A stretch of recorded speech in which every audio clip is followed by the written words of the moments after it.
Well, hi guys, it's our Monday story, and boy, do I have a story to tell you today. As you know, if you follow me and watch my teachings here on Facebook or YouTube, I was in Texas last week. It was my kid Courtney. It was her birthday, and I drove into Texas and got there Sunday evening around 6 p.m., and I left Friday morning. And I had a great trip. I was just having really an awesome a whole week of awesome, by the way. But the trip was going well. I'm listening to an audio book. I like to spend good time listening to teachings or listening to a book, and that way I can grow as I go, right? So anyway, I'm about 3 hours, a little bit more than 3 hours away from home. I'm in Arkansas, and I'm on Interstate 30. And I've got my cruise control set, and I'm just tracking with traffic, just driving along. And in front of me, I see a car swerves, okay?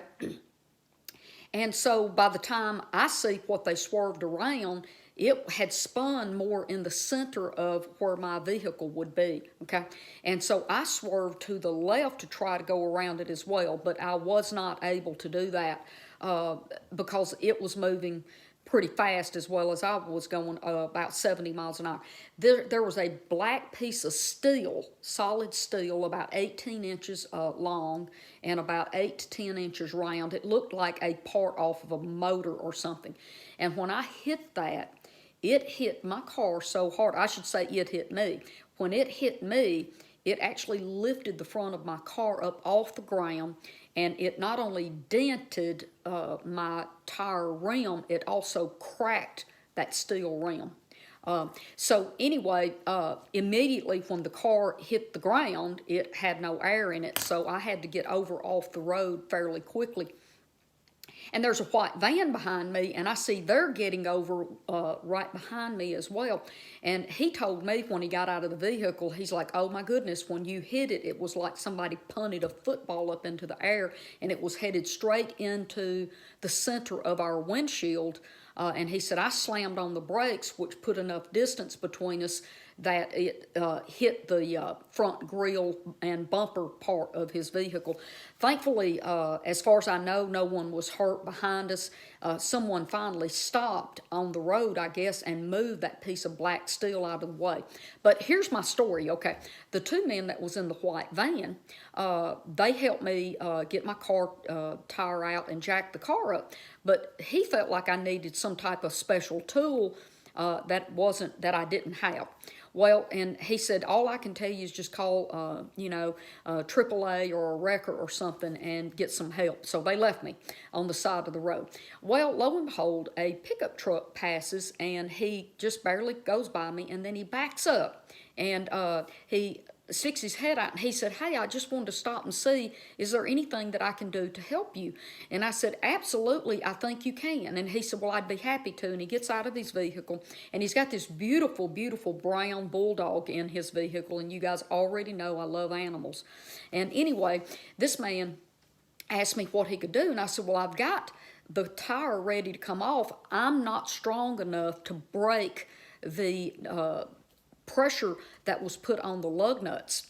And I said, I've jumped up and down on it, all 121 pounds of me, and I can't break the seal loose. So he did. He came and he took the tire off for me. And it did take him. He said, yes, they are on very tight.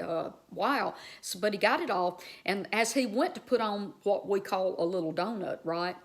He picks it up. He said, ma'am, you're not going anywhere on this tire. It is flat. And he showed me that he could push down on it. And I said, well, do you think I could just ride it a mile up the road till I can get to a service station maybe or whatever? He said, no, I don't. If I can push down on it, it has absolutely no air in it. He said, tell you what I'll do. I'll go up to the next town and get the tire aired up. Then I will come back and put it on for you.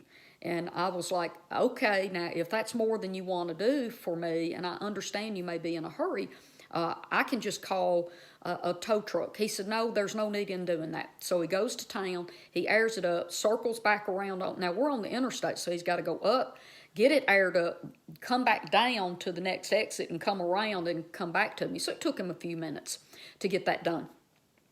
And so when he got through putting the tire on, I asked him, I said, would it offend you if I gave you some money? I said, I know you didn't stop to help me, so I would pay you. I know that. I said, but I have taken up well over an hour of your time, if not 2 hours.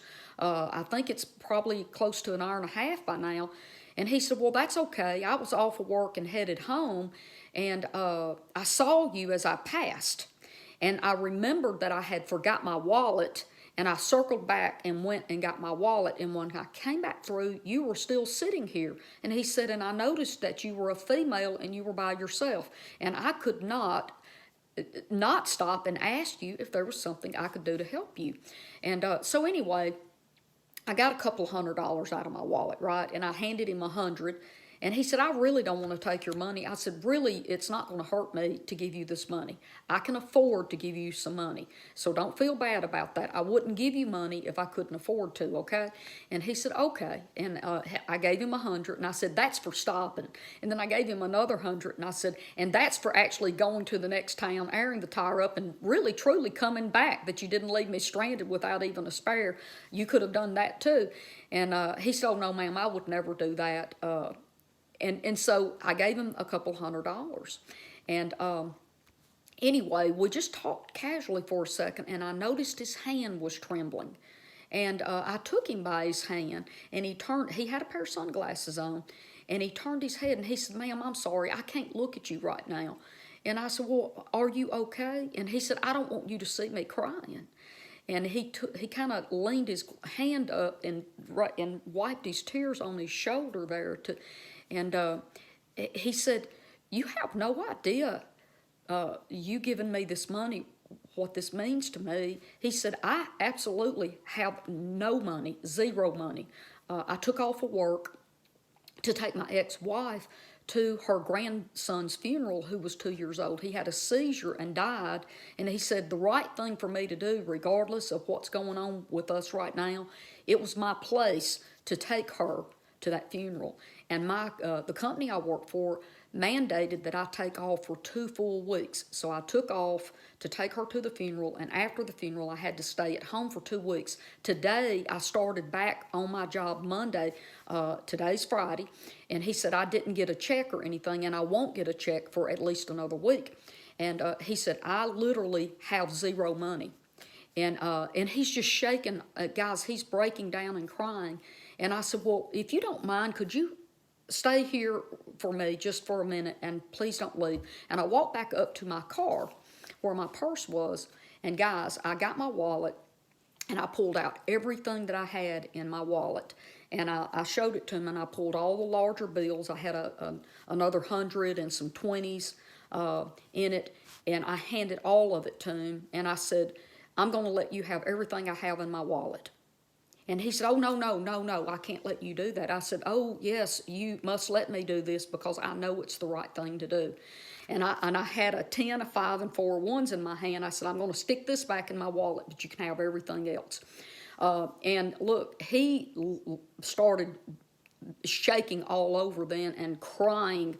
And he's like, I have no way of explaining to you. I don't understand what's going on. He said, I thought I came to help you today because I would never leave a woman on the side of the road without stopping to help her.